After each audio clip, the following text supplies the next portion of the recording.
Et Dieu va également commencer à te faire grandir dans différents niveaux spirituels. On va dire que tu dois toujours être bouillant pour Dieu, parce que il y a une chose que le diable attendra toujours, c'est que tu te refroidisses. Dans cette alliance avec Dieu, de toujours rechercher sa présence, rappeler le sacrifice de Jésus à la croix, parce qu'il n'est pas mort pour rien. Pour tout peuple, pour toute personne, de tout âge, de toute nation, de toute tribu. Allumer un feu dans ta vie où tu cherches la présence de Dieu. Les deux de Dieu on te traverse, mais la présence de Dieu va faire de toi l'homme, la femme le plus heureux de la terre. On a eu quelques petits soucis techniques au niveau de l'ordinateur, mais l'essentiel c'est que nous pouvons adorer avec Dieu de tout notre cœur. Amen. Vous savez que Dieu se plaît dans la louange et dans l'adoration. Qui c'est qui veut voir encore Dieu agir puissamment dans sa vie? Est-ce que vous voulez voir Dieu agir puissamment dans vos vies? Alléluia. Alors je veux vous dire que Dieu se plaît à agir et Dieu veut agir encore plus puissamment. Mais ce que Dieu cherche, c'est des cœurs qui l'adorent. Amen. Vous savez que si nous commençons à faire de Dieu notre Dieu, la Bible nous dit qu'il a la capacité de nous donner tout ce dont nos cœurs désirent. Et une des principales choses que l'être humain désire sur terre, c'est d'être bien dans sa peau, d'avoir la santé, la guérison, d'être restauré et de se sentir bien. Amen. Amen. Dieu n'a pas dans sa pensée le désir que l'humanité souffre. Est-ce que vous savez? La pensée de Dieu n'est pas que l'humanité puisse souffrir. Mais la Bible nous dit que Jésus est venu afin que ses brebis aient la vie et qu'elle l'ait en abondance. Si vous avez l'occasion de lire votre Bible, même dans vos maisons, et que vous allez voir même dans les lois que Dieu a données à Moïse, vous allez voir qu'à un moment donné, il y a un livre, et il y a dans un chapitre de la Bible, dans les Deutéronomes, des versets qui nous parlent simplement de la bénédiction que Dieu veut pour son peuple, que Dieu veut pour ses enfants, que Dieu veut pour ceux qu'il aime. Et quand tu commences à regarder tous les principes de bénédiction que Dieu a pourvus pour sa maison et pour ceux qu'il aime, tu vois que Dieu n'a pas un désir de destruction, mais que Dieu a un désir de bénédiction. Amen. Dis avec moi, Dieu a un désir de bénédiction. Dieu a un désir de bénédiction. Pour ta propre vie, Dieu a un désir de bénédiction. Et dans cette dimension de bénédiction, Dieu veut te restaurer. Dieu veut te restaurer dans ton corps. Dieu veut te restaurer dans ton âme. Dieu veut te restaurer dans ton esprit. Et il veut te rendre toute ta capacité. Mais Dieu veut encore aller plus loin. Amen. Dieu veut te restaurer dans tes finances. Dieu veut te restaurer dans ton travail. Dieu veut te restaurer dans toutes les sphères de ta vie. Mais le problème qui se passe dans nos vies, c'est que Dieu, ce qu'il veut, c'est qu'il veut nous restaurer, mais ce qu'il attend, c'est qu'on le mette d'abord en premier avant toute chose, même si la bénédiction vient. Je l'ai vu maintes et maintes fois en tant que pasteur, des hommes, des femmes qui aimaient Dieu, d'un point de vue physique, qui venaient à l'église, qui marchaient déterminants quand ils n'avaient rien, quand ils étaient malades, quand ils étaient dans l'oppression, certains dans la dépression, certains dans la maladie, certains dans des addictions. Et pendant tout ce temps, tu voyais ces hommes et ces femmes venir à l'église, venir dans la maison de Dieu, venir même dans ce lieu, prier, adorer, louer Dieu, apparemment de tout leur cœur. Mais quand ils recevaient les bénédictions, et quand Dieu commençait à se mouvoir dans leur vie, et à commencer à les bénir, nous avons vu que beaucoup d'hommes et de femmes se sont attachés plus à la bénédiction qu'à Dieu. Et certains ont fini même par oublier Dieu. Je l'ai vu plusieurs fois. Et je veux vous dire que Dieu se plaît à bénir. Mais il ne se plaît pas à bénir pour que nous l'oublions. Il se plaît à bénir pour que nous puissions le garder en premier dans toute notre vie. Amen. Et des fois, peut-être ça nous est arrivé. On a vu que Dieu nous a soutenus pendant des années. Peut-être qu'on ne l'a pas rejeté, mais qu'on l'a mis peut-être en deuxième place ou en troisième place. Et que le zèle qu'on avait dans nos vies, notre amour pour Dieu qu'on avait dans nos vies, a commencé à diminuer.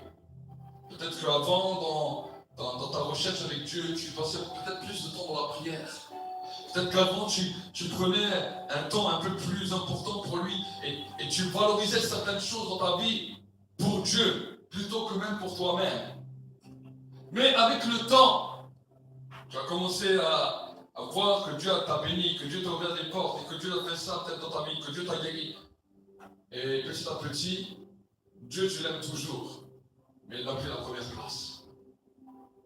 Et j'aimerais vous dire que la Bible nous dit que Dieu est un Dieu jaloux, qui ne permettra que rien ne puisse prendre sa place. Et que si quelque chose veut commencer à prendre sa place, Dieu a la capacité de secouer les choses. Qu'est-ce que c'est? Pour que nous puissions comprendre qui il est réellement. Amen. Dieu est un Dieu jaloux. Et j'aimerais vraiment vous le dire aussi. Parce que quand on parle de bénédiction, n'oublions jamais que la première des bénédictions que nous avons reçues, c'est de connaître Dieu. Amen. La bénédiction la plus importante qui te suivra même pour l'éternité, c'est la bénédiction d'avoir connu Dieu. Regardez, quand un homme quitte cette terre, quand un homme ou une femme meurt dans cette terre, qu'est-ce qu'il amène avec lui dans son tombeau? Même les plus beaux habits qu'il avait dans son armoire, même les plus belles chaussures, même les plus belles chaussettes, même les plus beaux caleçons. Aujourd'hui, quand vous voyez même sur internet, les caleçons coûtent cher. Même les simples caleçons, les simples slips, ça coûte cher. Et des fois, des gens mettent des fortunes. Est-ce qu'il va amener tout ça? Est-ce qu'il va mettre toute sa garde-robe? Il va dire non, il a mis beaucoup d'argent. On va prendre tous ses habits qu'il avait, tous ses beaux costumes qu'il avait, toutes ses belles robes. On lui met tout parce qu'il doit les emmener avec. Non. Il va même peut-être mettre un habit qu'il a jamais mis de sa vie. Pourquoi? Parce que tout ce qu'on touche, tout ce que même Dieu permet que nous puissions avoir en possession, la Bible nous dit que tout lui appartient. Tout est à Dieu. L'or et l'argent appartiennent à Dieu. Amen. L'or et l'argent, même tes habits, même ta maison, même tout ce que tu as, appartient à Dieu. Et s'il permet que tu en bénéficies sur cette terre, c'est simplement un prêt qu'il te donne. Il te le prête pendant tout un temps. Le temps d'une vie, le temps d'un instant, le temps d'une année. Et c'est pour cela qu'il y a un homme dans la Bible que j'aime écouter et que j'aime voir. Vous savez, il avait tout. La Bible nous dit qu'il avait des richesses en grand nombre. De son temps, il était un des hommes les plus riches, les plus influents. Tout lui réussissait. Tout le monde, quand il le voyait, il s'inclinait devant lui. Mais un jour, le diable, la Bible nous dit, est venu chez Dieu. Et il lui a dit, mais enlève-lui un petit peu tout ce qu'il a. Touche un petit peu à ce qu'il a. Et on verra si son adoration te revient toujours comme il le fait. Cet homme, la Bible nous dit qu'il s'appelait Job. Et la Bible nous dit qu'à un moment donné, le diable a commencé à tout lui enlever. Mais comme vous voyez l'histoire, j'aimerais vraiment vous encourager à lire le livre de Job chez vous à la maison. Il s'appelle Job, G-O-B. Vous cherchez dans la table des matières de la Bible, c'est tout un livre de Job. Et la Bible nous dit que chaque fois que quelque chose lui était enlevé, au lieu de pouvoir se rebeller, il disait, l'Éternel a donné, l'Éternel a repris, que le nom de l'Éternel soit béni. Alors au début, c'était du bien matériel. Mais si vous voyez sa vie, c'était terrible. Il a perdu ses biens matériels, il a perdu son argent, il a perdu ses enfants, il a perdu sa santé. La Bible nous dit que jusqu'à sa santé était touchée. Il avait comme une croûte sur la peau et ça lui faisait tellement mal qu'il devait prendre un bout de verre pour se gratter. Imaginez, un bout de verre, il se grattait avec un bout de verre. Il était là comme ça, comme une personne que personne regardait. Même ses amis ne le reconnaissaient plus. Et la Bible nous dit qu'il continuait à dire, l'Éternel a donné, l'Éternel a repris. Que le nom de l'Éternel soit béni. Ses amis lui ont dit, mais tu es fou. Tu continues à parler bien d'un Dieu comme cela, qui t'a puni, qui t'a mis dans cette situation. Sa propre femme ne comprenait plus rien. Elle était à côté de lui. Et sa propre femme lui dit, mais t'as qu'à maudire ton Dieu et mourir. Elle dit, à quoi ça sert? Mais il avait compris un secret.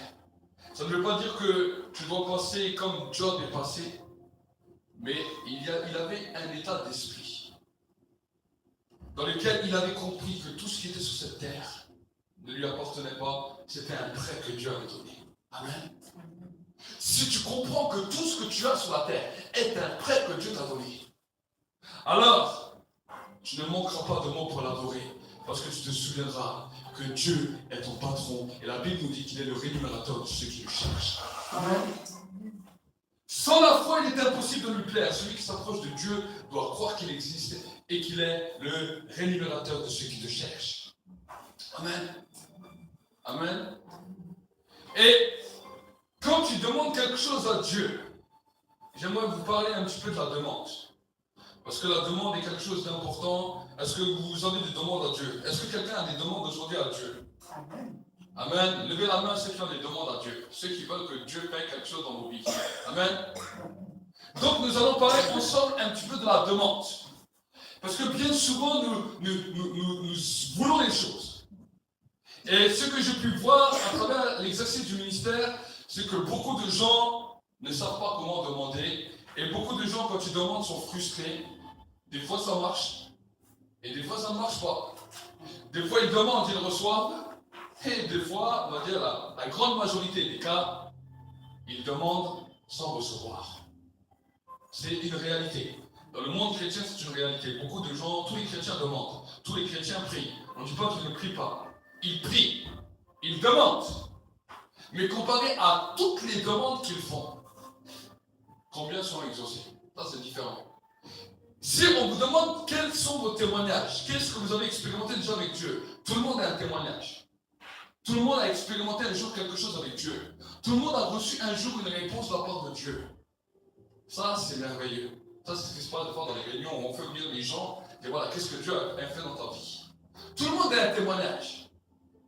Mais maintenant, si on va poser la question d'une manière différente, sur toutes les demandes que tu as faites à Dieu, combien ont été exaucées? Là, j'aimerais vous dire que dans tous les quatre coins du monde, pas qu'ici en France, dans tous les quatre coins du monde, cette réponse, il y a un grand point d'interrogation. Parce que peut-être 90% de leurs demandes ne sont pas exaucées. 10% sont exaucées, 90% ne sont pas exaucées. Alors, si on commence à regarder dans la Bible, dans la parole de Dieu, la Bible nous dit que tout est possible dans celui qui croit. La Bible nous dit que si tu demandes quelque chose au nom de Jésus, tu le reçois. Et pourtant, quand on regarde une statistique de regarder au niveau des taux des réponses, nous voyons que 90% de prières ne sont pas exaucées. Est-ce que Dieu serait un menteur? J'aimerais vous dire que Dieu n'est pas un menteur. Mais j'aimerais vous dire que ce que nous vivons aujourd'hui dans notre siècle, ce n'est pas d'aujourd'hui. Déjà du temps de Jésus. Les disciples marchaient avec Jésus.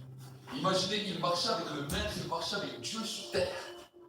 Et la Bible nous dit que les disciples même des fois en écoutant ce que Jésus disait, ne recevaient pas toutes leurs demandes. Et à un moment donné, ils viennent poser la question à Jésus. Et Jésus leur dit, vous demandez beaucoup, mais vous recevez peu, parce que vous ne savez comment demander. C'était quelque chose qui n'est pas d'aujourd'hui. Nous, on croit que ça y est, on ne marche pas avec Jésus, n'est plus avec nous sur terre, donc pour nous c'est difficile, on ne reçoit pas. J'aimerais vous dire que les disciples marchaient avec Jésus. 3 ans, ils marchaient avec Jésus, 24 heures sur 24, 7 jours sur 7. Ils marchent avec le Maître, ils marchent avec Jésus. Et ce qui les étonne, c'est que chaque fois que Jésus demande quelque chose, il le reçoit. Eux, ils vont faire la même chose à côté, ils ne reçoivent pas. Comment?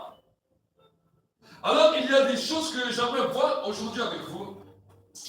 Une des premières des choses que j'aimerais partager, c'est le mystère de l'incrédulité. Le mystère de l'incrédulité est quelque chose qui habite en l'homme. J'aimerais vous le dire. À cause du péché, le mystère de l'incrédulité habite en l'homme. Jésus, en lui, il n'avait pas d'incrédulité parce que le péché ne se trouvait pas. Mais en nous, en chacun de nous, malheureusement, à cause de notre nature adamique, à cause de l'héritage que nous avons reçu du premier homme et du premier péché de l'homme, l'incrédulité habite en nous. Et c'est pour cela que la première dimension de la repentance est importante. Pourquoi? Parce que la repentance va commencer à traiter ton incrédulité. Est-ce que vous savez? La repentance commence à traiter l'incrédulité. La Bible nous dit un jour, il y avait un père qui avait un fils. Et la Bible nous dit que ce fils avait des crises d'épilepsie terribles. Pourquoi? Parce qu'un esprit démoniaque, un esprit impur rentrait dans cet enfant, le jetait dans le feu, le jetait dans l'eau, le jetait dans toutes sortes de choses. Et quand il avait fini de le meurtrir et de lui faire du mal, il sortait de lui. La Bible nous dit que cet homme a amené cet enfant chez les disciples de Jésus. Malheureusement, les disciples de Jésus n'ont rien pu faire. Et quand le Père arrive devant Jésus, le Père lui dit, voilà, j'ai amené mon fils devant tes serviteurs. J'ai amené tes fils devant ceux qui invoquent ton nom et ils n'ont rien pu faire. Mais si tu peux, guéris mon fils. Pourquoi les disciples n'ont rien pu faire? Parce que les disciples n'ont pas perçu, n'ont pas discerné que cet homme avait l'incrédulité. Jésus n'a pas commencé à dire, oh pauvre monsieur, venez amenez-moi votre fils, je vais prier pour lui. Jésus, la Bible nous dit, il s'est tourné vers cet homme et lui dit, comment ça, si je peux?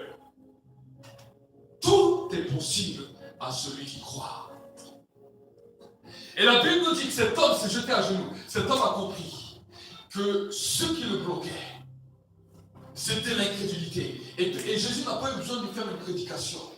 Il lui a simplement dit une parole qui lui a éclairé l'esprit. Il s'est mis à genoux, il a dit, pardonne-moi Seigneur, viens au secours de mon incrédulité. Il a dit, je crois. Et quand il a fait ça, la guérison a suivi. Amen. Quand il a fait ça, la guérison a suivi. Et des fois, nous sommes un petit peu comme cet homme quand nous voulons quelque chose. Que ce soit une guérison, que ce soit une exaucement. Seigneur, si tu veux. Nous avons, vous savez, des fausses modesties. Seigneur, si tu veux, donne-moi ça. Oh, Seigneur, ce serait tellement bien. Oh. Mais cette mentalité de prière nous démontre qu'il y a un problème au niveau de l'incrédulité. Pourquoi? Parce qu'on a toujours besoin de un petit peu de se rassurer. On dit, Seigneur, si tu veux vraiment. C'est-à-dire que si Dieu ne le fait pas, ça nous a rassurés parce qu'on lui a demandé d'une certaine manière que c'est lui qui décide. Et j'ai vu des croyants qui disent, ah, mais si Dieu ne m'a pas exaucé, c'est que Dieu ne le veut pas. J'aimerais vous dire une chose, que Dieu a dit, Jésus a dit que tout ce qu'on demande au Père en son nom, il nous l'accordera. Il ne nous a pas dit, pèse bien le pour et le contre, il nous a dit tout.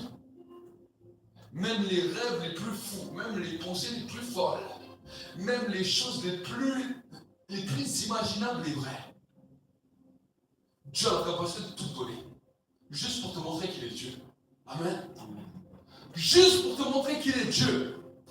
Et c'est pour cela que même certains, vous savez, aux États-Unis, alors qu'ils ont commencé à travailler sur la dimension de la foi, Dieu a fait des choses extraordinaires dans ce pays. Parce que les hommes ont laissé libre cours à leur foi, et leur foi leur a permis de recevoir des bénédictions, des guérisons et certains miracles d'une manière extraordinaire.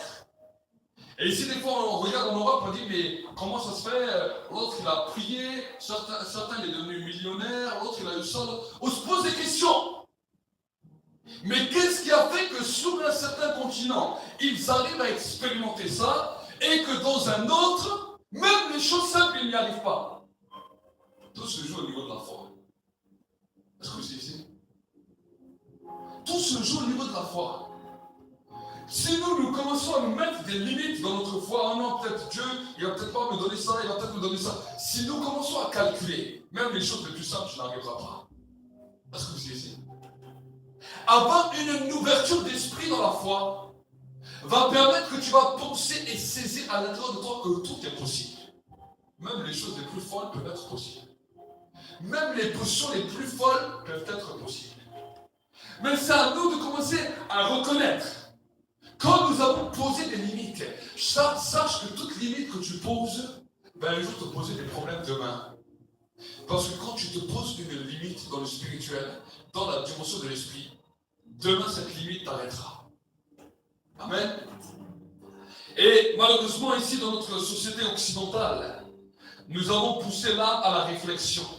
On nous apprend dès notre jeune âge, quand nous allons à l'école, la réflexion, la connaissance, les raisonnements. Et l'enfant, dès qu'il va à l'école, on l'apprend à raisonner. Et malheureusement, ça fait depuis qu'il y a eu le temps de la guerre, avant les gens n'allaient pas trop à l'école, donc ils étaient éduqués selon les parents. Mais vraiment, depuis que les guerres sont venues, nous voyons qu'il y a une réflexion qu'on inculque à l'enfant dès son jeune âge. Et quand l'enfant est allé à l'école, il a été inculqué. Quand il grandit, directement, il reproduit cela sur ses enfants. Et on voit des générations qui réfléchissent et qui raisonnent. C'est ça qui a tué la dimension de la foi ici en Europe. Je n'ai pas dit que pour avoir la foi, il faut être bête et avoir aucune connaissance. Ce n'est pas ce que j'ai dit. Mais nos limitations, même dans notre pays, on nous a limités. On a limité la pensée, on a limité le raisonnement. On nous a limité même à un seuil. Un seuil qu'un homme peut gagner seulement tant et tant d'argent. On a dit ça s'appelle le SMIC. On a mis des limites partout. Même les limitations de vitesse. Tout, on a partout délimité des limites. Mais malheureusement, ces limites dans le monde spirituel nous posent un sérieux problème. Parce que quand on voit ce que Dieu dit, et quand on vient avec nos limites, ça nous pose un grand problème. Donc c'est pour cela que je te dis que la première des choses, c'est enlever cette délimitation en enlevant cette incrédulité. Et la dimension pour enlever l'incrédulité, c'est la repentance. Reconnaître que nous sommes incrédules. Comme nous pouvons reconnaître que nous sommes menteurs, comme nous pouvons reconnaître que nous avons fait des choses pas bien, que nous avons dit des choses pas bien, il y a quelque chose qui agit dans nos cœurs, que l'homme ne voit pas, que les disciples de Jésus n'ont pas vu, mais que Dieu lui-même le voit, c'est ce qu'on appelle l'incrédulité. Amen. Et regarde bien tes prières. Regarde bien la manière de tes prières. Combien de fois tu dis, Seigneur, si tu veux. Est-ce que vous saisissez? Quand on parle de la volonté de Dieu, c'est différent. Quand on parle de la volonté de Dieu, c'est une chose différente d'une demande. Là, je parle de la demande. La volonté de Dieu et une demande, c'est deux choses qui sont différentes. Amen. La volonté de Dieu est une direction pour notre vie. Quand on nous parle de la volonté de Dieu, la volonté de Dieu s'inscrit dans un fait de direction. Nous avons besoin d'une direction dans la vie. Là, nous demandons la volonté de Dieu. Et nous abandonnons notre propre volonté. Mais tant que Dieu nous a pas donné une ligne directive claire, la Bible nous dit tout ce que ta main trouve à faire, fais-le.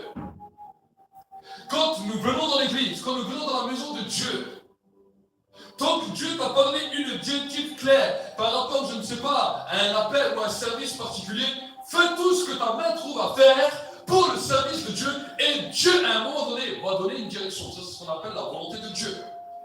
Dans ta propre vie, il y a peut-être des travails ou il y a peut-être des études que tu aimerais faire ou toutes sortes de choses. Et là, il y a des gens qui disent, ah, mais Seigneur, qu'est-ce que je dois faire? Et ils ne font rien, ils attendent que Dieu va leur répondre. Fais tout ce que ta main trouve à faire jusqu'à que pendant que tu es en train de faire les choses, Dieu va te donner une direction et là, il va t'éclairer sa volonté.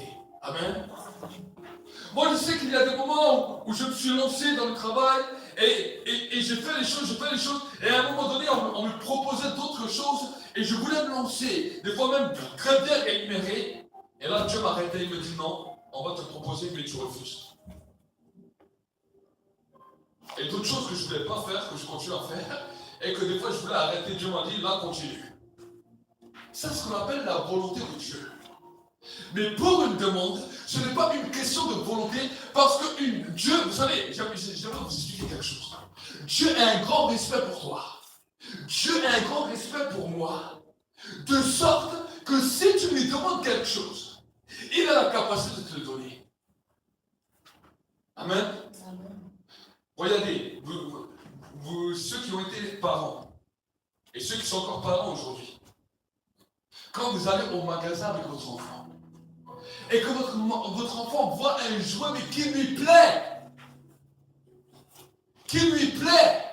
il n'y a pas, j'ai jamais vu un enfant qui est venu dire à son papa, papa s'il te plaît, si vraiment c'est ta volonté, donne-moi ça. Est-ce que vous avez déjà vu un enfant qui fait ça? Jamais, moi, mes deux enfants, jamais, même ils sont plus grands, jamais ils sont dit, papa, si c'est ta volonté. Oh, jamais! Je me dis, papa, je veux ça! Je veux ça! Je veux ça! Et des fois, ils sont insistants. Hein. Et des fois, même si on leur dit non, après on pense, on dit, bon, allez, il a peut-être anniversaire, il a peut-être Noël, et je vais quand même lui faire ce cadeau. C'est quelque chose de normal. Parce qu'il nous a demandé. Mais imaginez, des fois c'est vrai que ça nous embête la manière de demander. Mais imaginez s'il viendrait chez vous. Papa, si tu veux bien, est-ce que tu acceptes? Au bout d'un moment, c'est nous comme on aurait marre. Tu veux ou tu veux pas? Qu'est-ce que tu es en train de faire? J'aimerais vous dire que la Bible nous dit que Dieu est un Père. Et c'est pour ça que quand Jésus a commencé à prêcher sur la prière, quand il arrive sur la demande, il dit, donne-nous aujourd'hui notre Père quotidien. Quand il parle de notre Père quotidien, il ne parle pas simplement de la nourriture dans la journée, il ne parle pas simplement de la révélation de la parole de Dieu. Mais qu'est-ce que tu veux aujourd'hui? Cette phrase veut dire, qu'est-ce que tu veux aujourd'hui? Qu'est-ce que tu veux que je te donne aujourd'hui? Donne-moi, Seigneur. Donne-moi cette guérison. Et je prends cette guérison. Donne-la-moi. Je viens l'arracher. Donne-moi ce miracle. Donne-moi cette bénédiction. Ça, c'est une prière différente. Amen. C'est une prière différente. Mais si on n'a pas traité ça dans notre cœur, si tu viens dans une église et que quelqu'un d'autre est là en train de faire ta petite prière et là à côté de toi il y a une personne qui parle, Seigneur, donne-moi ça! Ah non, cette personne, ça c'est pas. Ça c'est un peu un religieux, ou ça c'est une personne orgueilleuse. Et lui il crie, donne-moi Seigneur, je prends! Et curieusement, quand l'onction descend, tu vas le voir guéri. Et ça va t'irriter. Ça va t'énerver. Tu dis comment ça se fait? Lui il parle comme cela. Il reçoit, et moi je suis gentil, je fais une belle prière, je fais une bonne chose, je ne reçois rien. Lui il a compris la foi, tu ne l'as pas compris. Amen. Pourquoi? Parce que même dans la dimension de la foi, il y a plusieurs dimensions de la foi. La Bible nous dit que la première dimension de la foi, pour plaire à Dieu, c'est de croire que Dieu existe. De croire que Dieu existe, qu'il est le rémunérateur de ceux qui le cherchent. Croire simplement en Dieu. Ça c'est la première dimension de la foi, simplement pour lui plaire. Simplement pour pouvoir s'approcher de lui. Et j'aimerais vous dire que des fois, il y a des gens qui ne sont pas de confession chrétienne, qui croient plus en Dieu que les croyants. Est-ce que vous savez? Il y a des gens des fois qui viennent à l'église, mais qui ont épousé l'église comme une religion, mais qui ne croient même pas en Dieu. Et il y a des fois des gens qui sont d'autres confessions, qui ne croient peut-être pas au christianisme, mais qui croient plus en Dieu que toi. Est-ce que vous savez? C'est pour cela que des fois on peut se poser la question, mais comment se fait que Dieu peut faire des choses extraordinaires dans certaines nations, avec des gens qui ne croyaient même pas en Dieu, des gens qui adoraient des fois les idoles ou qui faisaient d'autres choses. Dieu peut se manifester puissamment. Pourquoi? Parce qu'ils ont une croyance en Dieu qui est ancrée en eux. Ils croient en Dieu. Et j'aimerais vous dire que même les démons croient en Dieu. Et ils agissent avec tremblement. Est-ce que c'est ici? Les démons croient aussi en Dieu. Les démons croient plus en Dieu que les humains. Mais ce n'est pas parce qu'on croit simplement en Dieu que la dimension du salut est exaucée dans chacune des vies. Vous savez que même les démons, quand ils ont demandé certaines choses même à Jésus, Jésus leur a accordé. C'est-à-dire que leurs prières ont été des fois plus avec la foi que la prière de certains enfants de Dieu. Est-ce que vous ici? Maintenant, j'aimerais vous dire, est-ce que cela ne vous énerve pas que des démons qui demandent à Jésus, est-ce qu'on peut aller dans les ports? Jésus leur accorde. Et toi, tu demandes quelque chose à Dieu, Dieu ne t'a pas accordé. Est-ce que cela devrait vous enflammer et dire, Seigneur, maintenant je veux montrer que je vais appliquer ma foi et que ma foi va être plus forte que celle des démons. Amen. Donc maintenant, c'est à toi maintenant de saisir les choses. Parce que toi, la différence avec un esprit mauvais, ou même un ange, c'est que eux, les anges sont des serviteurs de Dieu. Les démons sont des anciens serviteurs déchus. Mais toi, tu n'es pas un serviteur. Toi, tu es un fils et tu es une fille. Est-ce que c'est ici? Jésus nous donne plein de versets dans la Bible entre la différence entre les serviteurs et les enfants. Entre les fils et les filles et les serviteurs. Jésus nous donne plein d'exemples. Mais des fois, nous avons lu ces histoires et dire, ah, c'est joli, mais on ne comprend pas bien le sens. En tant qu'enfant de Dieu, tu es bien plus qu'un serviteur. Tu es plus qu'un serviteur. Tu es un fils. Tu es une fille. Amen. Et parce que tu es un fils et tu es une fille, il y a des droits. Amen. Il y a un droit d'héritage. Un serviteur n'a pas le droit de l'héritage. Aucun serviteur n'a le droit de l'héritage. Mais toi, en tant que fils et en tant que fille, tu as le droit à un héritage. À un héritage spirituel, mais un héritage physique. Parce que la Bible nous dit que Jésus, de riche qu'il était, s'est fait pauvre pour nous enrichir. Jésus, de pur qu'il était, est venu sur cette terre pour que les péchés de l'humanité puissent reposer sur lui. Jésus, de pleine santé qu'il était, a accepté de souffrir pour qu'à la base de ses souffrances, tu puisses recevoir la guérison totale. Donc j'aimerais vous dire que si nous ne comprenons pas ça, des fois avec nos propres prières, c'est comme si nos prières voulaient dire que Jésus a souffert pour rien, que Jésus est mort pour rien sur la croix de Golgotha il y a 2000 ans, et que tout le sacrifice qu'il a fait pour toi a été pour rien. C'est une responsabilité. Pourquoi? Parce qu'un jour, nous serons tous devant Dieu. Et Dieu nous fera voir si dans nos propres vies, il a été mort pour rien ou il a été mort pour quelque chose. Amen. Amen. Dieu a une capacité, oui, de pouvoir tous nous bénir. La Bible nous dit, je souhaite que tu sois prospère à tout égard et que tu sois en bonne santé comme prospère l'état de ton âme. Donc ce que la Bible est en train de nous dire, que la dimension de la guérison, la dimension de la prospérité, la dimension du miracle va agir en fonction de notre âme.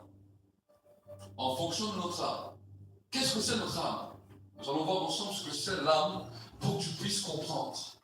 L'âme, c'est toute la sphère de tes émotions. Toutes ces pensées-là que tu ressens à l'intérieur de toi. Des fois c'est temps où tu touches des choses, vous savez, des fois on touche des choses, ça nous brûle, des fois on touche des choses, c'est froid, on ressent des choses, on voit des choses, on goûte à des choses, on goûte la nourriture, c'est un sens de l'âme. Quand tu goûtes une bonne nourriture, ça crée quelque chose dans ton âme qui crée un envie de recommencer. Tes yeux vont commencer à alimenter ton âme.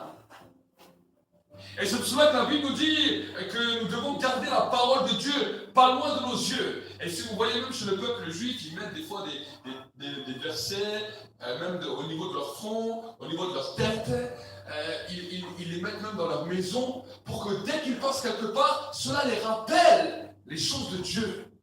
Et si vous avez la capacité de pouvoir mettre aussi des versets même chez vous, vous voyez comme des fois ici à l'église, nous avons des versets qui sont accrochés avec une belle image. Si vous avez la possibilité de faire ça chez vous, c'est bien. Parce que chaque fois que vous allez passer, vos yeux voient quelque chose qui alimente votre âme.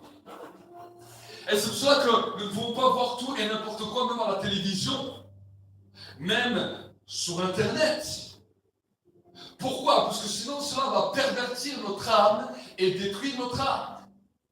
Comme la pornographie, Comme toutes ces choses dans lesquelles nous avons tous été affectés dans notre société. Dans notre société du 21e siècle, nous avons tous été affectés à toutes ces choses qui ont créé des fois des dépendances dans nos vies, qui ont créé des fois des addictions. Et voici maintenant, Dieu veut purifier nos vies pour que notre âme commence à prospérer. Le diable a bien compris que l'atmosphère de ton âme est très importante et que si ton âme est polluée, tu n'arriveras pas à recevoir les choses. Et c'est pour cela que Jésus a dit que nous devons libérer aussi ceux qui nous ont offensés. Parce que quand quelqu'un nous fait mal, quand quelqu'un nous a fait souffrir, la première des choses qui a été touchée, c'est notre âme, notre cœur. Vous savez, quand des fois on a ressenti du rejet, on s'est senti rejeté des gens, on s'est senti pas aimé, on s'est senti délaissé, abandonné, des fois par nos proches, des fois par des amis, des fois par des enfants qui sont avec nous à l'école, des fois par les collègues de travail. C'est quoi que ça a touché? Ça a touché ton âme. Et sache que chaque fois qu'il y a des problèmes comme cela, c'est que le diable sait que si ce problème arrive à t'affecter, la bénédiction de demain que tu attends sera bloquée. Est-ce que vous disiez?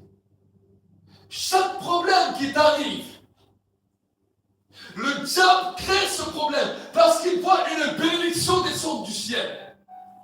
Il voit que Dieu a déployé sa main. Il a vu que les anges sont venus pour t'apporter quelque chose.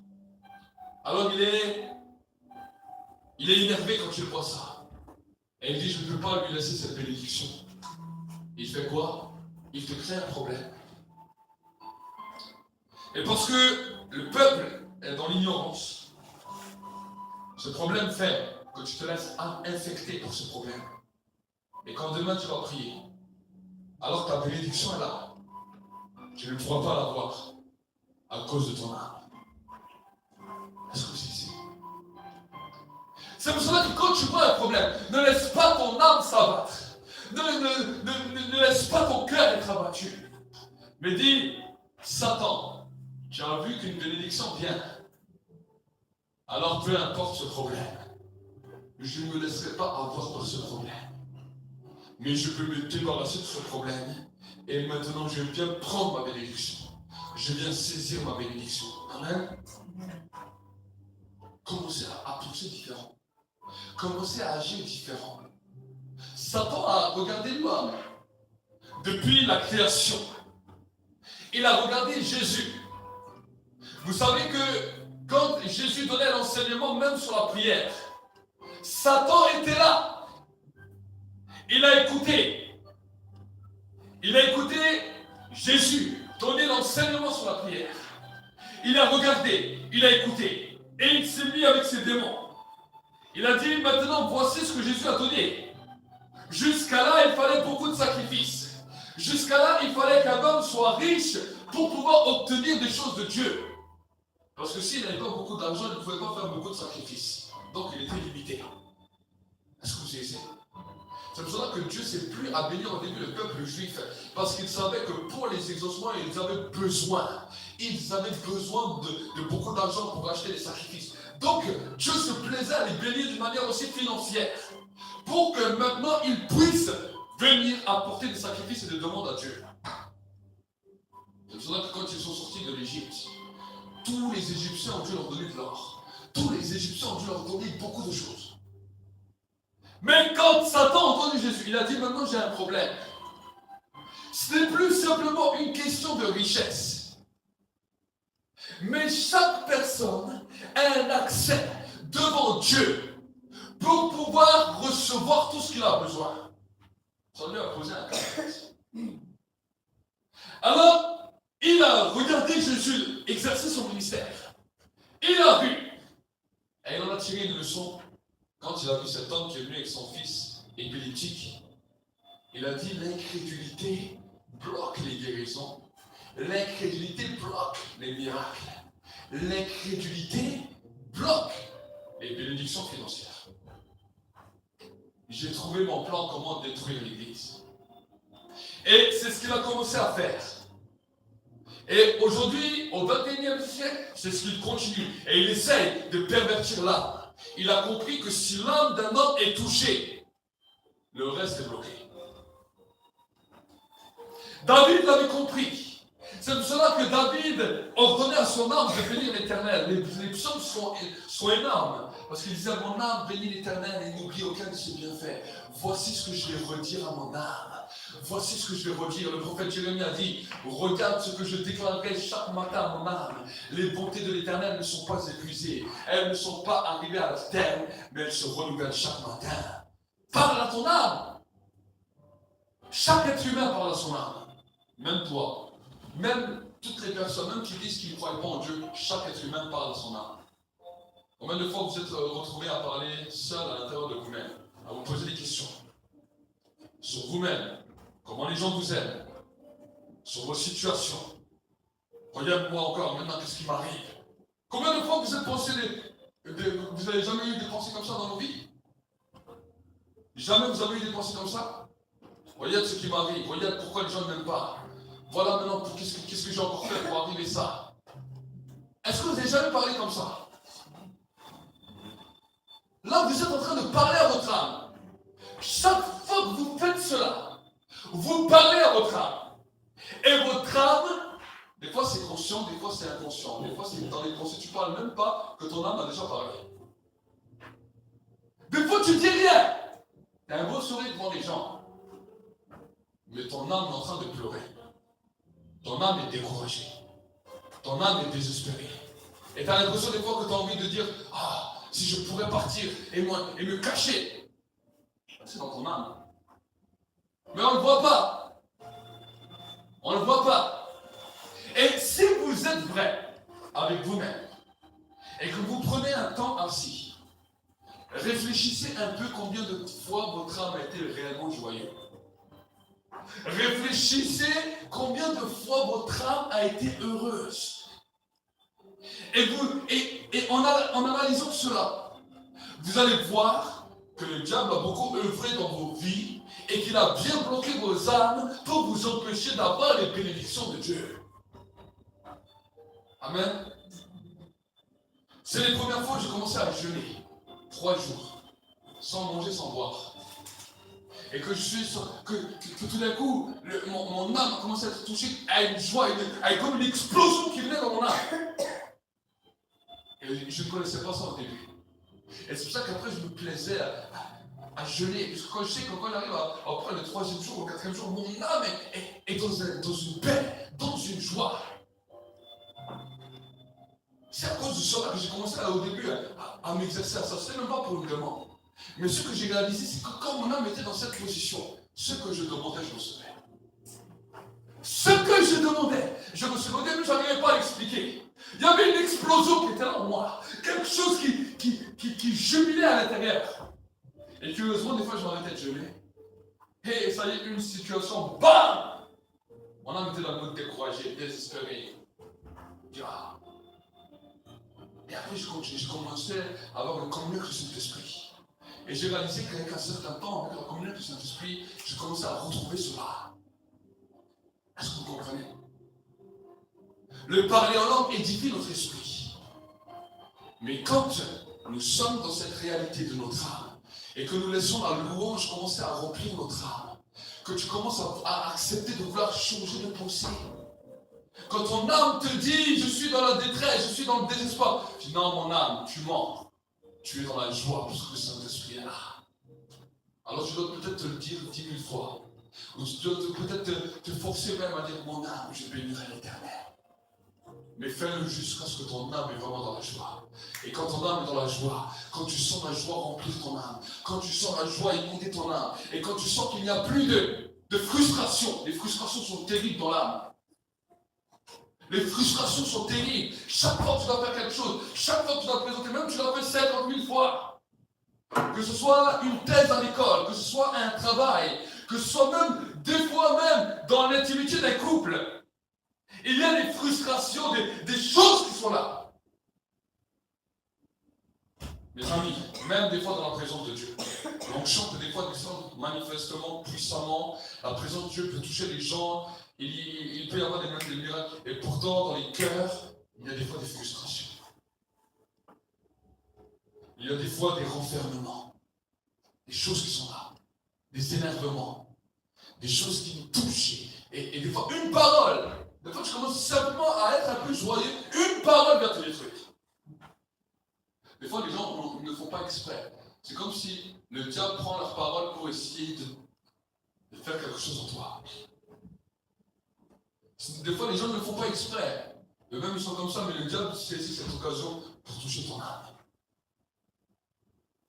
Mais l'infime partie de joie que vous avez dans votre âme, commencez à canaliser cela, à comprendre cela et à faire grandir cela. Et quand tu sens cela, dis Seigneur, donne-moi cela. À ce moment-là, tu es exaucé. Amen. À ce moment-là, c'est à ce moment-là que vous pouvez expérimenter des guérisons. Je rêve de voir une église, qu'on n'a même plus besoin d'imposer les mains, juste pour mettre dans la présence de Dieu. Vous êtes malade, vous voulez, vous saisissez votre guérison. Vous saisissez votre miracle. Amen. Et vous savez que l'atmosphère d'un groupe a la capacité que même si des incrédules viennent dans ce groupe, ces incrédules sont saisis par la force synergique que le groupe commence à faire et leur communique la foi. Mais si les croyants même, leur âme est découragée, leur âme est dans le désespoir, l'onction peut être là, l'onction de guérison peut être là, les miracles sont là, les anges sont là pour en faveur de la guérison de la délivrance. Même si tout le processus est là, à cause de la dimension de l'âme du groupe. Premièrement, il n'y a rien qui se passe, mais si même des incroyants viennent, on va dire, mais ils sont comme moi. Il n'y a rien qui les diffère. Parce qu'à l'intérieur, je ne vois pas une chose qui change. Amen. Ça, c'est ce que vous devez comprendre. Vous savez, des fois, nous prions, Seigneur, donne l'onction, Seigneur, libère ton onction, libère ta grâce, libère ta présence. Et Dieu le fait. Dieu le fait. Mais maintenant, ce qui va empêcher l'onction d'agir, c'est la capacité de notre âme. C'est la capacité de notre âme. Est-ce que vous saisissez? Est-ce que vous saisissez? Mais si ton âme est dans la joie, l'onction a la capacité d'agir. Dieu a la capacité d'agir puissamment. Même une demande de foi, juste à ce moment-là, quand ton âme est dans la joie, tu es exaucé. C'est pour ça que Jésus a dit, vous demandez beaucoup, mais vous ne savez comment vous demandez. Vous ne savez. Pourquoi? Parce que vos âmes sont tourmentées. Satan agit sur nos âmes. Notre esprit, il ne peut pas toucher notre esprit. Il ne peut pas toucher la capacité de notre esprit. Parce que la Bible nous dit que notre esprit est en communion avec son esprit. Amen. Mais notre âme, par contre, notre âme est des fois loin de la pensée de Dieu. Et notre âme vient nous parler chaque jour. Qu'est-ce que ton âme te dit?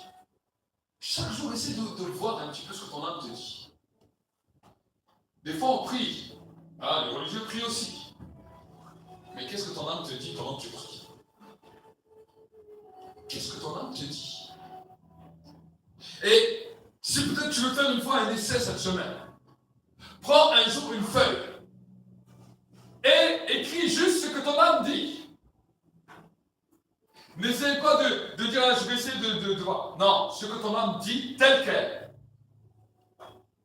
Et là, tu vas voir que finalement, ton âme, il a besoin d'un redressement.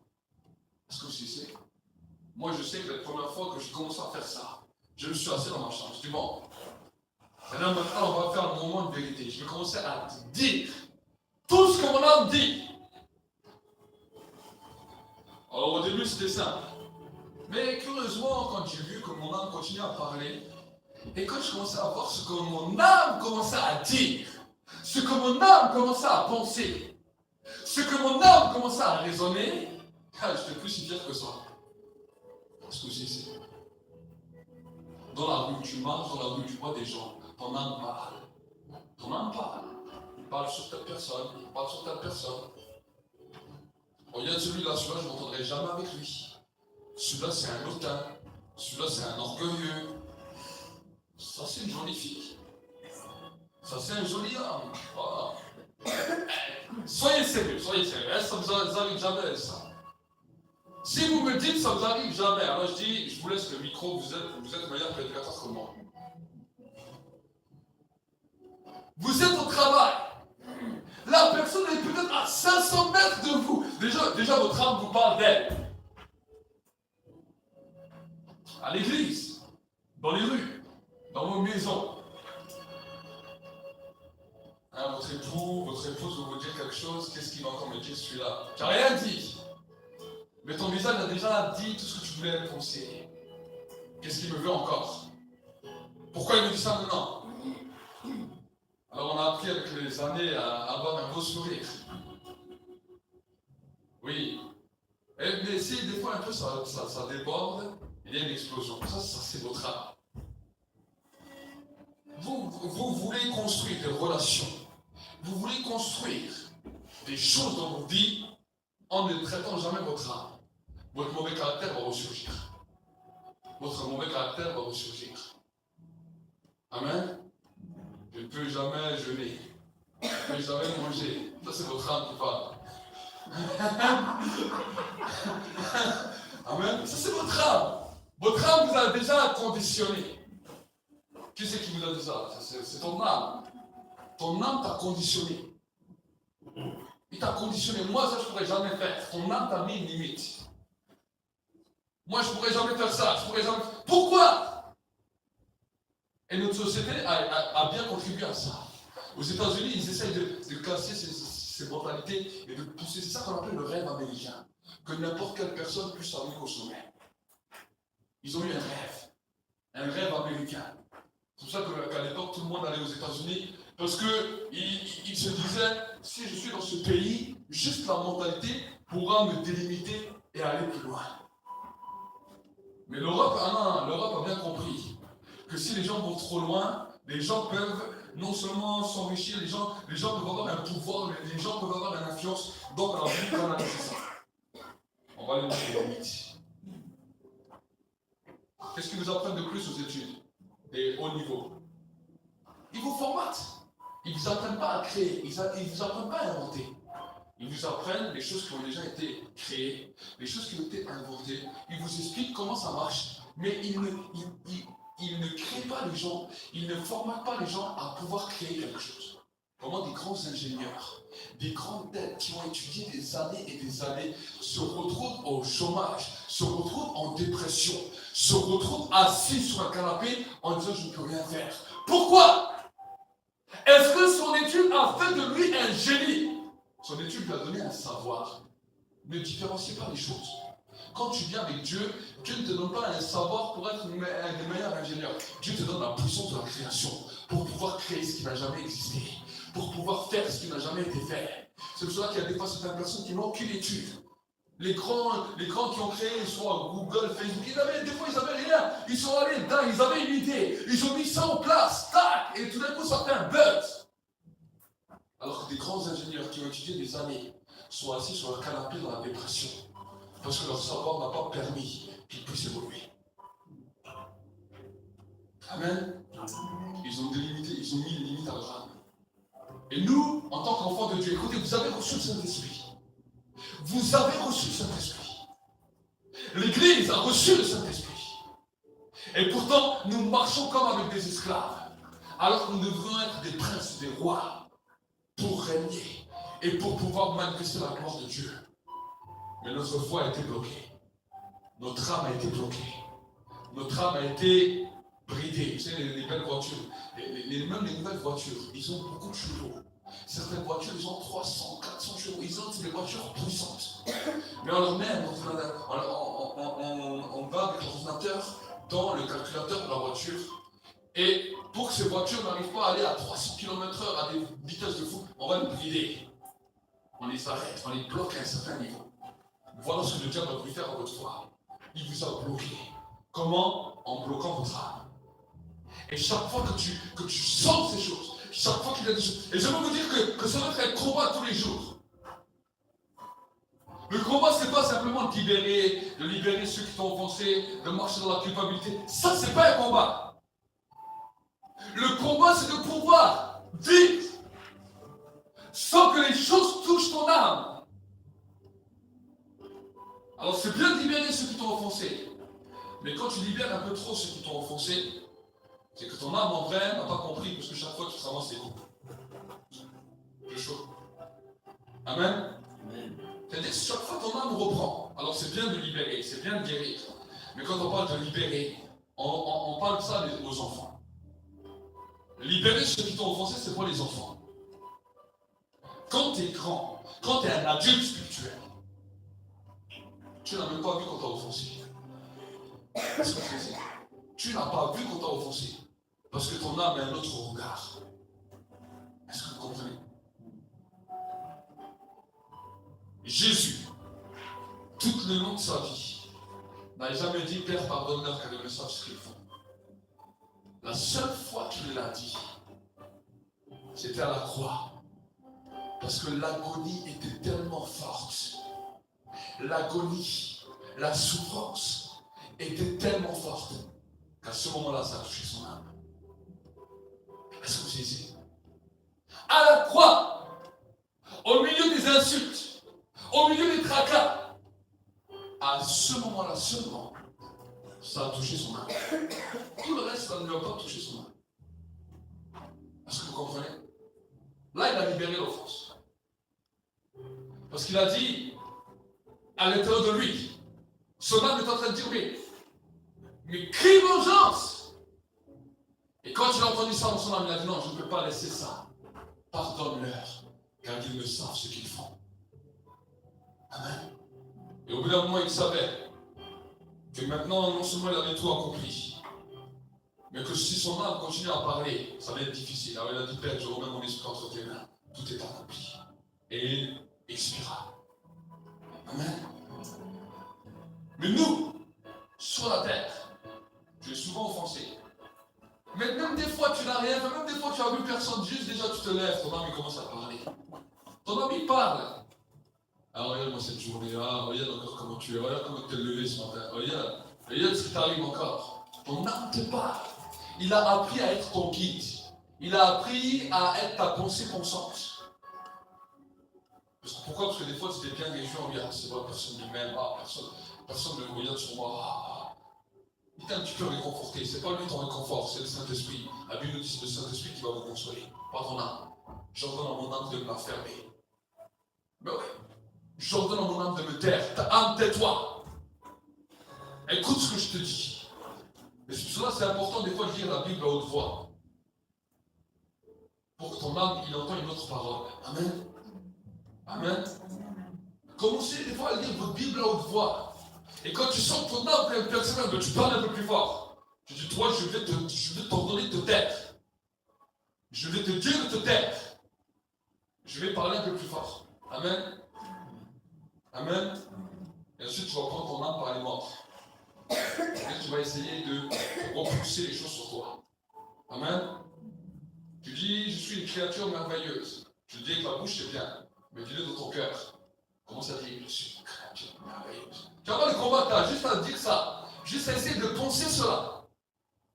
Mais tu vas avoir un combat. Et là, je suis une créature merveilleuse. Je suis important. Quand je marche dans la rue, je suis comme un prince. Je suis comme un roi. Amen. Là où je vais, ils sont obligés de s'arrêter quand j'arrive. Obligés. Alors peut-être les premières fois, il n'y a personne qui va s'arrêter. Mais tu persévères. Quand j'arrive dans ce lieu, ils sont obligés de s'arrêter. J'arrive. Je suis comme un président, je suis comme un ministre. Amen. Ils sont obligés. Je vais rencontrer les personnes que je dois rencontrer, même avant de téléphoner. Je dois téléphoner à tel et tel endroit. Je l'ai vécu plusieurs fois. Je vais tomber sur les bonnes personnes. Il n'y a pas de problème. Même il peut y avoir 100 personnes, je vais tomber sur les bonnes personnes. Amen. Amen.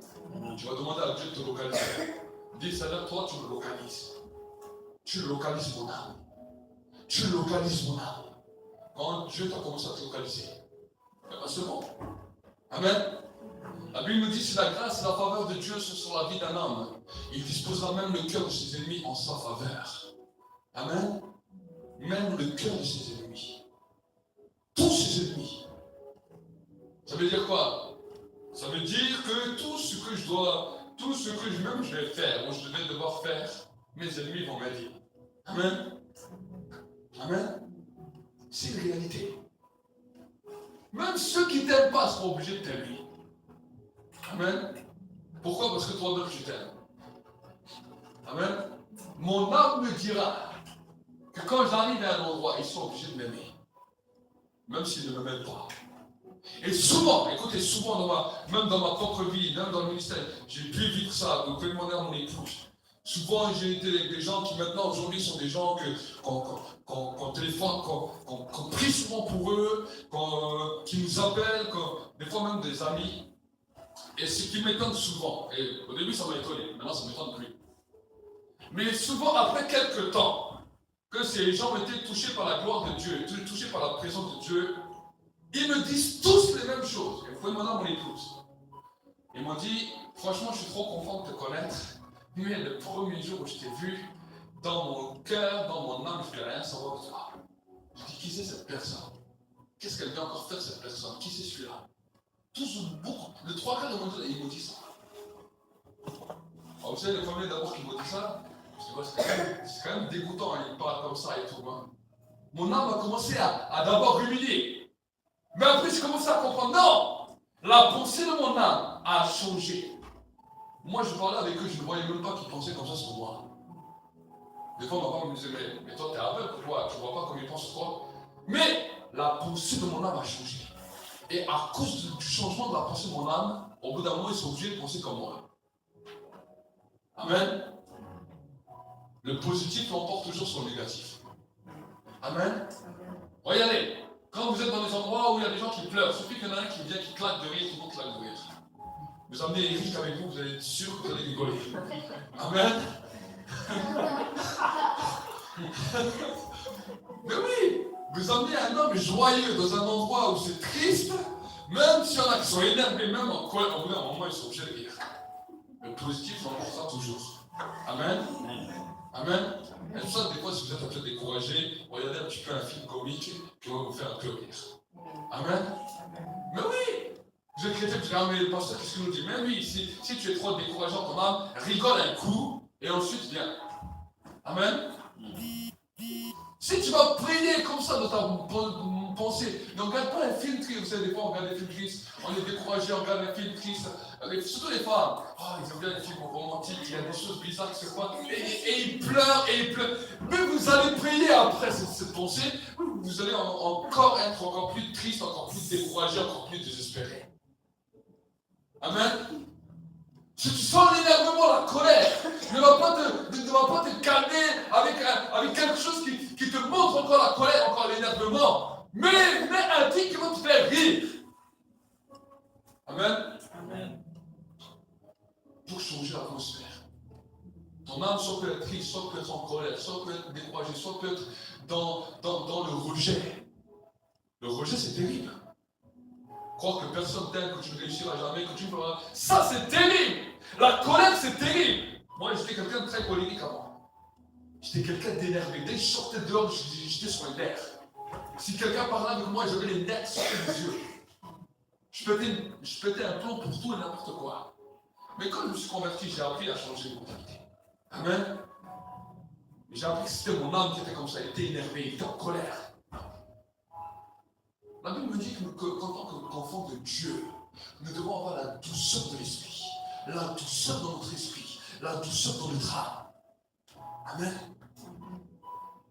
Et il y en a certains qui pleurent toujours. Alors eux, la Bible nous dit, Dieu va vous enlever le manteau de deuil, va vous mettre un huile de joie. Amen. Va enlever ce manteau de deuil. Pleurer c'est bien, mais ça dure un temps. Amen. Si tu pleures tout le temps, c'est un problème dans ton âme. Amen. Oui, la vie n'est pas triste, la vie est joyeuse. Amen. C'est le bébé quand il vient de naître, il crie parce qu'il n'a pas d'autre moyen de s'exprimer. Mais ensuite, quand vous voyez le bébé qui grandit, il a 1 an, 2 ans, il va beaucoup plus rigoler que pleurer. Amen. Amen. Et est-ce que vous voyez dans la rue des adultes pleurer du matin au soir? Non, je ne vois jamais. C'est rare qu'on voit des adultes pleurer tout le temps. Amen. Amen. Nous pouvons être touchés quand la présence de Dieu vient pleurer, oui. Mais attention à ce que ton âme te dit même quand la présence de Dieu vient. Des fois tu peux pleurer.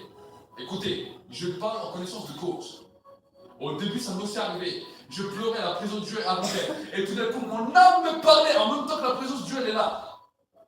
Oui, tu as beaucoup souffert. Hein? Et tu vois maintenant comment les gens ont parlé de toi. Et tu continues à pleurer. Les gens te voient bizarre, elle est touchée vraiment par la présence de Dieu.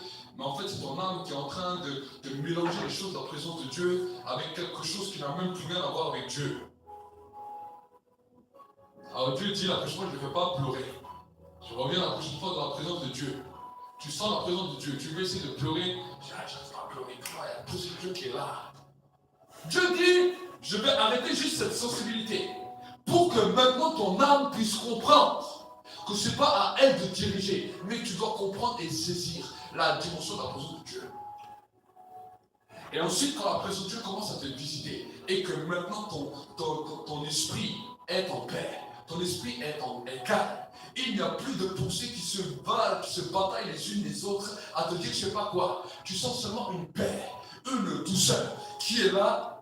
À ce moment-là, Dieu a la capacité de te donner sa pensée, de te parler clairement, de te parler distinctement pour que tu comprennes ce qu'il a à te dire. Amen. Ça, c'est comment Dieu agit. Vous voulez savoir comment Dieu agit? Alors il y a un travail à faire. Amen. Et j'aimerais vraiment que cette semaine, vous puissiez travailler sur ça. Vous puissiez travailler sur cette capacité. Que vous puissiez travailler sur votre âme. Et vous allez voir. Je vous donne rendez-vous. Regarde ton frère et ta soeur, dis-lui rendez-vous la semaine prochaine. Regardez, tourne-toi à droite, tourne-toi à gauche. Dis-lui rendez-vous la semaine prochaine. Vous aussi là les internautes, rendez-vous la semaine prochaine. Avec une nouvelle capacité dans l'âme pour recevoir votre miracle. Amen. Est-ce que vous voulez travailler une semaine pour recevoir votre miracle? Amen. Est-ce que vous voulez travailler pendant cette semaine pour que la semaine qui vient, juste quand vous allez rentrer ici, peut-être même tu passes la porte, on n'a même peut-être pas commencé encore le culte, que déjà tu reçois ton miracle. Amen. Que déjà tu reçois ce que tu as. Certains vont rentrer, tout d'un coup leurs mains vont chauffer, leurs mains vont commencer à brûler. Tu vas sentir comme du feu dans tes mains. Ça c'est la bénédiction. Ça c'est la bénédiction financière, matérielle. Tout ce que tu vas toucher va être béni. Amen. Tout ce que tu vas toucher va être béni. Tout ce que tu vas commencer à faire va commencer à prospérer. Et d'autres vont commencer à sentir le feu qui va commencer à descendre là où ils sont malades. Là ils ont mal. Tout d'un coup tu sens un feu qui vient. Tu es guéri. Ton miracle commence. Amen. Amen. D'autres vont commencer simplement à être visités par la présence de Dieu. Sache que chaque visitation de la présence de Dieu est un exaucement de prière. Amen. Amen. Chaque visitation de la présence de Dieu est un exaucement de prière. Quand je prie pour quelque chose et que je demande à Dieu, donne-moi, donne-moi. Il y a des fois du temps où je prie, je lui dis, donne-moi. Et je continue à prier après, à l'adorer, à le louer, à le bénir. Mais il y a un temps, il y a un moment dans le temps de ma prière où le ciel s'ouvre, la présence de Dieu descend.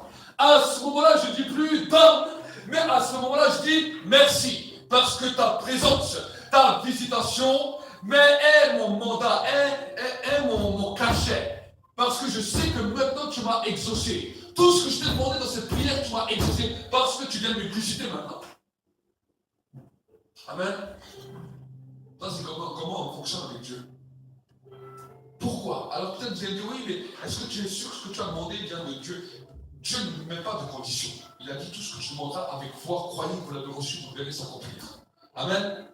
Amen. Tout. Si tu veux même un jet privé, un avion, tout ce que tu veux. Amen. Tout. Mais il faut avoir la foi. Amen. Alors commence par les petites choses. Parce qu'au début, si tu dis, je vais essayer un truc, commence déjà par les petites choses. Amen. Si tu vois que Dieu t'exauce là, il t'exauce là, il t'exauce là. Après, tu peux continuer. Amen. Mais des fois, certains disent, ah oui, je vais essayer, je me mets dans la prière. Et Seigneur, donne-moi un jet privé. La présence de Dieu te visite, tu dis, ah Seigneur, merci, tu vas venir me voir 2 semaines après, tu dis, Dieu m'a pas donné mon jet privé. Si tu es fidèle juste dans les petites choses, moi, Dieu t'en donne du plus grand. Amen. Amen. Travaille ta foi. Si tu viens et tu me dis ça, je te demande, est-ce que la présence de Dieu t'a visité? Tu vas me dire oui. Je dis, voilà, Dieu t'a exaucé. Si dans 20 ans, on vient, on t'offre un jet privé, tu te souviendras de la prière que tu as faite. Amen. Amen. Est-ce que vous comprenez? Il y a des gens, ils ont prié, ils ont eu de demander des choses. Dieu, des fois, leur a accordé 10 ans après. Dieu t'a dit que tout ce qu'il allait te demander, tout ce que tu demandes avec foi, quand sa présence te visite, il t'exauce.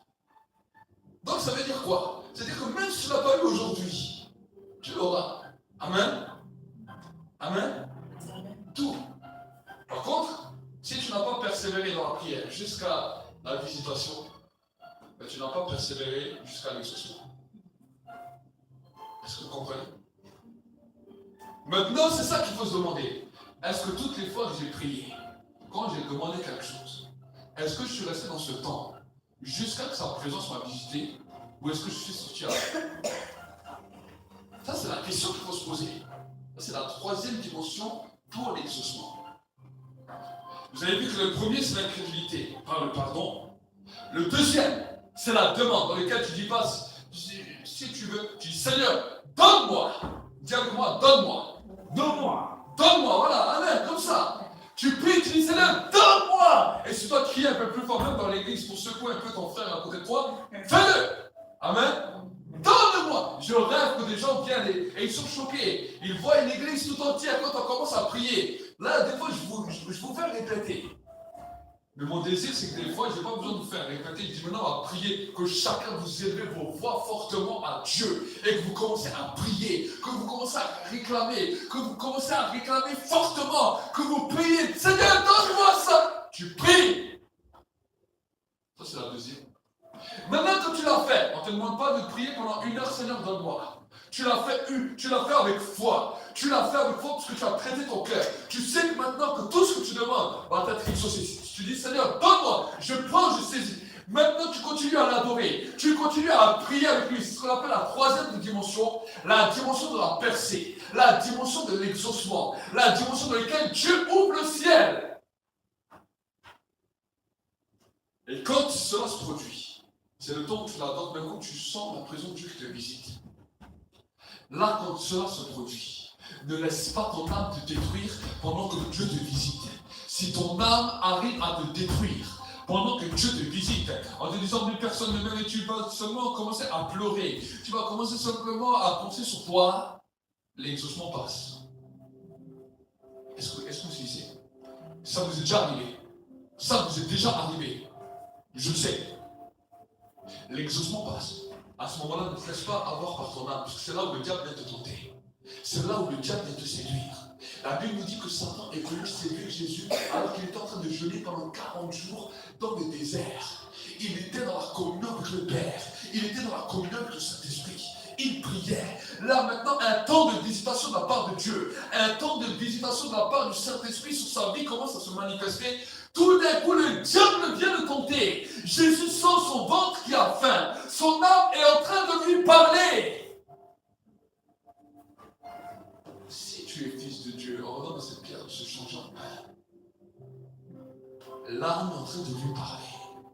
Il refuse, il rejette son âme. Vous savez ce qui s'est passé? Quand il a réussi cette victoire, la Bible nous dit que les anges sont venus et l'ont servi. Si dans ton temps de prière, tu arrives à résister à ton âme, parce que le diable va venir avec ton âme, il va venir avec ton âme.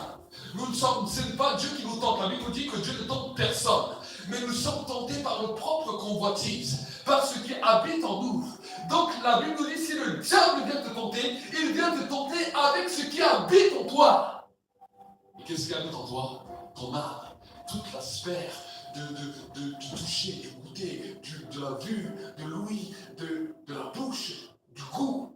Sentez, voyez, goûtez combien l'Éternel est bon. Si tu comprends ça, c'est-à-dire quand tu es dans c'est là la grande clé. quand tu es maintenant dans ce temps, tu as fait tous les processus. Tu as traité l'incrédulité. La foi s'est libérée. Tu as déclaré une parole avec foi. Maintenant, pour la percer, tu adores Dieu. La présence de Dieu vient. Maintenant, dans la présence de Dieu, le dernier encore acte qui résistait, c'est maintenant, tu cloues ta chair, tu renonces à toi-même, tu commences à traiter cette âme, tu dis, mon âme, tais-toi, tais-toi, tais-toi, je ne veux pas t'entendre. Peut-être ça dure 5 minutes. Certains, ça va durer 10 minutes. Certains, un quart d'heure, mais tu dors dans ton âme, tu tapes du pied, tu dis, mais tais-toi maintenant. Tais-toi au nom de Jésus. Et là, à ce moment-là, je dis, merci Seigneur. Ta présence me visite. Tu viens de m'exaucer. Et je commence à te remercier. Tu commences à le remercier. Tu commences à le remercier. Et tout d'un coup, il y a ce qu'on appelle un réma qui va venir dans ton cœur. Une conviction profonde dans laquelle c'est comme si c'est le tampon de Dieu qui vient te valider clairement tout ce que tu as demandé. Et quand cela se passe, tu sors de ce lieu de prière avec l'exaucement total dans ta vie. Amen. Amen. On a déjà vu la dimension de notre Père avec comment on prie, comment on demande le sang de Jésus, comment on invoque le Saint-Esprit. Je ne vais pas revenir sur cette dimension de prière. Là, je parle vraiment par rapport à l'exaucement. Amen. L'exaucement. Si vous voulez un exaucement total, vous mettez ces choses en pratique. Toutes vos prières seront exaucées. Toutes. Amen. Il n'y a aucune prière qui ne sera pas exaucée. Le diable s'en fout que seulement tu viens à l'église. Le diable, ce qu'il a peur, c'est des hommes et des femmes qui reçoivent tous leurs exaucements de prière. Ça les fait trembler. Amen. Amen. Si tu comprends la dimension de la percée. Et j'aimerais vous dire que quand je commence à découvrir ça, le diable ne m'a plus attaqué sur les pensées que je croyais. Mais le diable ne voulait jamais que j'arrive dans cette dimension de percée. Chaque fois que j'y arrivais, le lendemain, il faisait tout pour que je n'y arrive pas. Et maintenant, mon combat, c'était celui-là. C'est de chaque jour pouvoir persévérer pour demeurer dans la percée. Amen. C'est ça qu'on appelle le bon combat de la foi que l'apôtre Paul parle. J'ai maintenu la course. J'ai combattu le bon combat de la foi. Amen. Ne vous trompez pas de combat. N'écoute pas ton âme. Mais commence à être connecté à Dieu. Amen. Commence à être connecté à Dieu. Certains le font machinalement parce qu'ils ont vu qu'en faisant de cette manière, ça a marché, mais ils n'arrivent pas à l'expliquer. Amen. Je suis un prédicateur. Dans l'église, mon rôle, c'est de vous enseigner. C'est de vous faire découvrir les choses pour toucher Dieu. Au début, je le faisais, je n'avais pas compris vraiment comment même l'expliquer. Mais un jour, Dieu a commencé à me mandater. Il m'a dit tout ce que j'ai commencé à faire avec toi dans le secret. Et je vais te donner la capacité pour pouvoir l'enseigner. Et que les gens puissent comprendre et puissent le saisir. Et c'est là où j'ai commencé à enseigner et à prêcher ces choses. Amen. Est-ce que c'est clair pour vous? Amen. Amen. Est-ce que c'est clair? Amen. Alors, mets-le en pratique. Et tu vas voir les choses qui vont se produire. Amen. Tu vas connaître les choses de Dieu. Ça, c'est comme ça qu'on connaît Dieu. Si simplement la présence de Dieu nous visite, des fois on peut avoir des révélations. Mais notre âme va nous brouiller toujours. Votre âme vous brouille souvent. Et votre âme doit apprendre à se tenir en silence. Chaque jour de votre vie, votre âme doit se tenir en silence. Et chaque jour de votre vie, votre âme va essayer de parler. Mais je mets des fois des claques à mon âme. Je mets des claques à mon âme. Je dis tais-toi. Tais-toi. Une fois je me suis énervé avec lui. Une fois je ferme les yeux. De tout seul. Bon, si les gens ils vont voir, ils vont dire qu'il est fou celui-là. Je ferme les yeux, je dis ferme-la maintenant. Tais-toi. Tu m'énerves. Au début c'était dur. Parce qu'au début je sentais une confrontation à l'intérieur de moi-même. C'était pas une confrontation contre les démons. C'était une confrontation contre ma personne. Ok. mon raisonnement, en plus mon raisonnement. Mon âme était très forte. Je ne sais pas comment est votre âme, mais mon âme était très forte. Mon âme avait des pensées terribles. J'arrivais même des fois dans un endroit, mon âme croyait que j'étais le meilleur, j'étais le plus spécial. Mon âme avait des mentalités, des raisonnements terribles. Et ça, je pense, des fois, ça joue aussi au niveau des cultures, au niveau des nations, au niveau de certains peuples dans lesquels tu es. Et finalement, quand j'ai regardé, c'est vrai, de l'origine du peuple dans lequel je venais, chez nous, des gens qui sont très fiers, qui n'aiment pas nous laisser marcher dessus, qui invoquent des raisonnements terribles. Et ensuite, quand je parlais des fois avec certains compatriotes du pays, et je leur expliquais ces choses, ils me disaient, ah, toi aussi, c'était comme ça. Je dis, oui. Amen. En France, des fois, c'est un peu plus le contraire, des fois. Mais chaque pays, chaque culture a une mentalité et un raisonnement. Mais nous avons non seulement une unité des cultures, mais en plus, nous avons notre propre raisonnement qui nous joue des tours. Amen. Donc nous allons prier et ensuite nous allons passer au temps de la Sainte Seine pour que chacun puisse mettre ces choses en pratique. Merci, cher Saint-Esprit, pour ta présence. Seigneur, mon Dieu, mon roi, je te demande vraiment que cette semaine soit une semaine d'éducation de notre âme. Seigneur, je te demande aussi moi-même pardon pour l'incrédulité, pour les raisonnements de moi-même et du peuple. Et je te demande maintenant de poser ta main maintenant sur chaque frère et sœur. Et Seigneur, mon Dieu, mon roi, de changer la mentalité, de changer le raisonnement et d'étendre ta main. Seigneur, que cette semaine soit une semaine de joie et une semaine de transformation. Au nom de Jésus.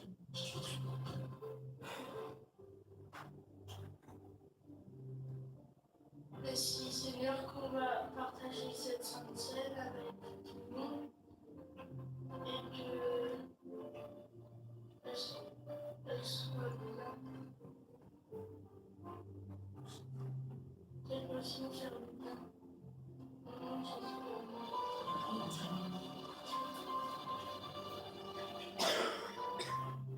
Prends cette sainte scène.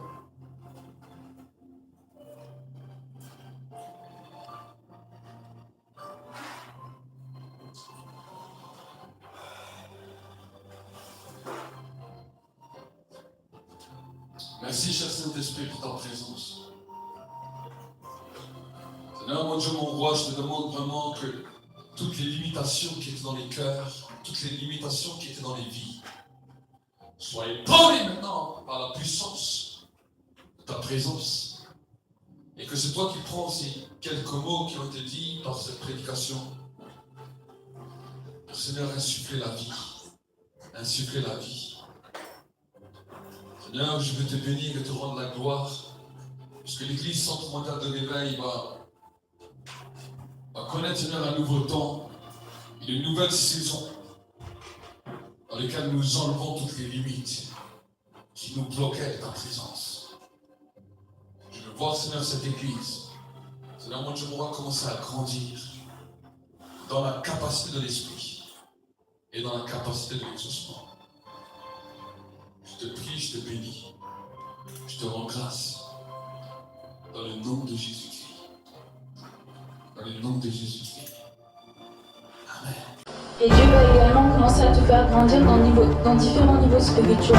On va dire que tu dois toujours être bouillant pour Dieu, parce que il y a une chose que le diable attendra toujours, c'est que tu te refroidisses. Dans cette alliance avec Dieu, de toujours rechercher sa présence, après le sacrifice de Jésus à la croix, parce qu'il n'est pas mort pour rien. Pour tout peuple, pour toute personne, de tout âge, de tout